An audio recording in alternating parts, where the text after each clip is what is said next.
ગંભીરાનો bridge જે રીતે તૂટ્યો, જે રીતે હોનારત થઈ અને 20 કરતાં વધારે લોકોના જીવ ગયા છે. હજુ પણ જે લોકોને લાપતા છે એની શોધખોળ ચાલુ છે. પણ આખી આ દુર્ઘટના થઈ, લોકોના જીવ ગયા, એની પાછળ જો એકમાત્ર કોઈ જવાબદાર હોય તો સરકારની ગુનાહિત બેદરકારી જવાબદાર. અહીંના અમારા જિલ્લા પંચાયતના સભ્ય, પૂર્વ ધારાસભ્ય અને બધા જ રાજકીય સામાજિક આગેવાનો દ્વારા છેલ્લા 5 વર્ષથી સતત સરકારને લેખિત રજૂઆત કરવામાં આવે છે કે આ બ્રિજ પર ખૂબ જૂનો છે, ટ્રાફિક વધારે છે, ભયજનક છે, ચકાસણી થવી જોઈએ અને જો ભયજનક હોય તો બંધ કરવો જોઈએ, નવો બ્રિજ બનાવવો જોઈએ. પણ સરકારના પેટનું પાણી ના હાલે, એમણે ક્યારેય આ વાતોને ગંભીરતાથી ના લીધી અને એની ચકાસણી પણ કરવામાં ના આવીને આજે આ દુર્ઘટના થઈ. આ 20 લોકોના જીવ માટે જો કોઈ જવાબદાર હોય તો સરકાર જવાબદાર છે. મોરબીનો બ્રિજ તૂટ્યો, સરકારે હાઈકોર્ટમાં એફિડેવિટ કરીને કીધું છે કે ગુજરાતના તમામ બ્રિજોની અમે ચકાસણી કરી છે અને સબ સલામત છે. પણ જો એ ચકાસણી થઈ હોય તો મારી સરકારને ચેલેન્જ છે કે એના રિપોર્ટ પબ્લિક ડોમેન પર જાહેર કરો. આ બ્રિજની જો ચકાસણી કરવામાં આવી હોય, જો નિયમ મુજબ દર ચોમાસા પહેલાં કાર્યપાલક ઇજનેર કે અધિક્ષક ઇજનેર કક્ષાના અધિકારીઓ દ્વારા આ ચકાસણી કરવાની છે, જો આ બ્રિજની ચકાસણી થઈ હોય તો એનો રિપોર્ટ જાહેર કરો. જો નથી થઈ, તમે બેદરકારી રાખી છે તો આ મોતના જિમ્મેદાર તમે છો.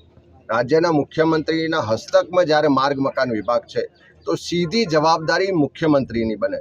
વડાપ્રધાન બીજા જગ્યાએ ભાષણો કરવા જાય, ક્યાંક પશ્ચિમ બંગાળમાં બ્રિજ તૂટ્યો હોય ત્યારે ભાષણો એવા કરે કે આ એક્ટ ઓફ ગોડ નહીં, આ એક્ટ ઓફ ફ્રોડ છે.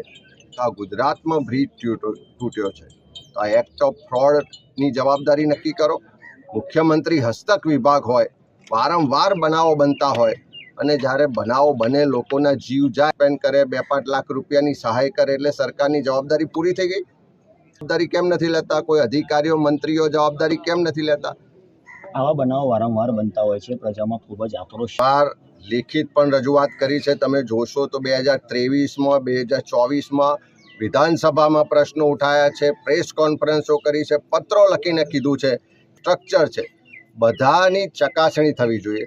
દર વર્ષે એનો ફિટનેસ સર્ટિફિકેટ, એનો રિપોર્ટ છે એ પબ્લિક ડોમેનમાં મુકાવવો જોઈએ. આજે પૈસા સરકારને આપીએ છીએ, આપણા પૈસાથી સરકારની તિજોરીમાંથી બજેટ બને છે, એમાંથી બ્રિજ બને છે. જો એ ખોટા બનતા હોય, મરામત ના થતી હોય, જાળવણી ના થતી હોય, તેના માટે જવાબદારી સરકારની. આજે આ બ્રિજ પરથી કોઈ સામાન્ય માણસ જાય તો એને કેવી રીતે ખબર પડે કે આ બ્રિજ એ જોવાની જવાબદારી સરકારની છે. સરકારે પોતાની જવાબદારીમાં ચૂક કરી છે, એની ગુનાહિત બેદરકારીને કારણે આ ઘટના બનીને લોકોના જીવ. આવી ઘટનાઓ વારંવાર બનતી હોય છે, એના પછી કમિટી નિમવામાં આવતી હોય છે અને 2-4 અધિકારીઓને ખાલી સસ્પેન્ડ કરવામાં આવતા હોય છે. જે પ્રજા બધું જાણી ચૂકી છે ત્યાં આ વસ્તુ થવાની જ છે, તો એના વિશે આગળ શું હવે? અમે ગઈકાલે નામદાર હાઈકોર્ટને વિનંતી